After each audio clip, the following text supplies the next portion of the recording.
دوستو آج کی اس ویڈیو میں ہم حروف ندا کے حوالے سے سیکھنے اور سمجھنے کی کوشش کریں گے۔ پچھلے دو ویڈیوز میں نے آپ کو حروف جار کے حوالے سے بتایا تھا کہ حروف جار جو ہوتے ہیں وہ اسم کو فعل کے ساتھ ملاتے ہیں، اسم کو فعل کے ساتھ ملاتے ہیں، ٹھیک ہے۔ اور حروف اضافت دو اسموں کے تعلق کو ظاہر کرتے ہیں اور حروف عطف دو اسموں یا دو جملوں کو ملاتا ہے، ٹھیک ہے، دو اسموں یا دو جملوں کو ملاتا ہے، ٹھیک ہے۔ یہ آپ نے یاد کرنا ہوگا دھیان سے۔ میں نے آپ کو بتایا حروف جار اسم کو فعل کے ساتھ ملاتا ہے، ایک اسم یا دو اسم کو فعل کے ساتھ ملاتے ہیں،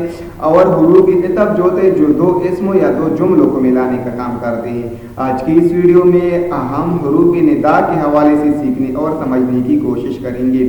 حروف ندا، ندن آواز مطلب آواز کرنا یا پکارنا، یا کسی کو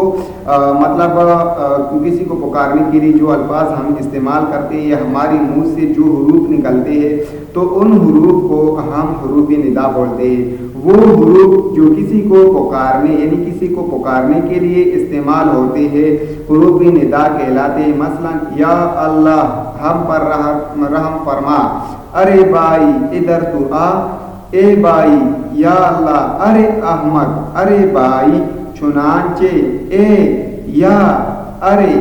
اجی وغیرہ سارے حروف ندائے، یعنی کسی کو آواز دینے کے لیے جو الفاظ ہمارے یا جو حروف ہمارے منہ سے نکلتے ہیں وہ حروف ندا کہلاتے ہیں۔ اگلا ہمارے ساتھ ہے حروف استفہام۔ استفہام مین فہم،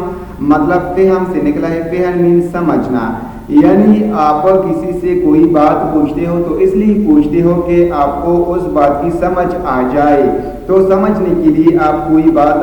پوچھتے ہو تو استفہام اس لیے ہم بولتے ہیں۔ تو استفہام کا مطلب ہے پوچھنا، وہ حروف جو کوئی بات پوچھنے کے لیے یا سوال کرنے کے لیے بولے جائے ان حروف کو ہم حروف استفہام بولتے ہیں، یا وہ حروف استفہام کہلاتے ہیں۔ مثلا تم کب لاہور جاؤں گے، مطلب آپ اس بات کو سمجھنے کی کوشش کریں گے کہ وہ تو لاہور جا رہا ہے لیکن کب جائے گا، اس لیے وہ سوال کرتا ہے کیا میں اندر آ سکتا ہوں، یعنی کسی کے کمرے میں آپ جانا چاہتے ہو اور اس سے سوال کرتے ہو کہ کیا میں اندر آ سکتا ہوں، اگر وہ جواب دے گا کہ آ سکتے ہو تو پھر آپ بات کو سمجھ جاؤ گے اور پھر کمرے میں آج ہمارا کیا، کیسے، کس طرح، کیسا، کس لیے، کس قدر، کتنا، یہ سارے جملے استفہام کے ساتھ ملا، یعنی جہاں بھی آپ کو کیا، کیسے، یہ سوال وغیرہ کے لیے جو استعمال کی جاتی ہے ان کو ہم مثال استفہام جمع ششم میں پڑھتا ہے۔ ان جملوں کو کب اور کیا اوپر کی دو جملے آپ کو مثال کے طور پر آج ہم بیان کے اضافت کے حوالے سے اور کیا کے حوالے سے سیکھنے اور سمجھنے کی یہ تمام ایسے الفاظ ہیں جو سوال پوچھنے کے لیے جو سوال پوچھنے تعلق میں استفہام میں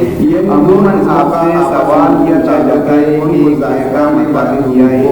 دوستو آج اس ویڈیو میں ہم نے اس کا اضافی مطلب آپ سے اور دوسرا حروف استفہام عموماً اہم نام ہے، سوال نام ہے، تو اس کی بات سمجھنے فاطمہ کا استعمال کرتے ہیں اور حروف ندا ہم کسی تعلقات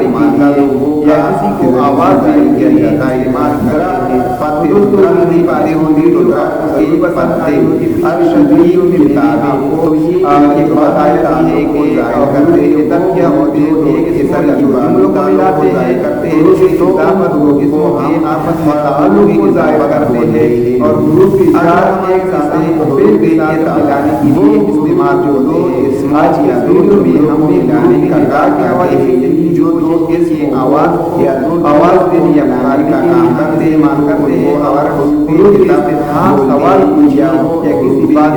کہلاتے ہیں، مثال استعمال شب، سمینہ اور کوثر۔ تو یہاں پہ فرق دونوں کو ملانے والا حرف ایک سمینہ بھی نام ہے، کوثر بھی نام ہے، لیکن ان کا تعلق کیا ہے ظاہر کیا جاتا ہے، یہ دونوں نام ہیں اور ان دونوں ناموں کو مطلب اجنبی کیا جاتا ہے، ٹھیک ہے۔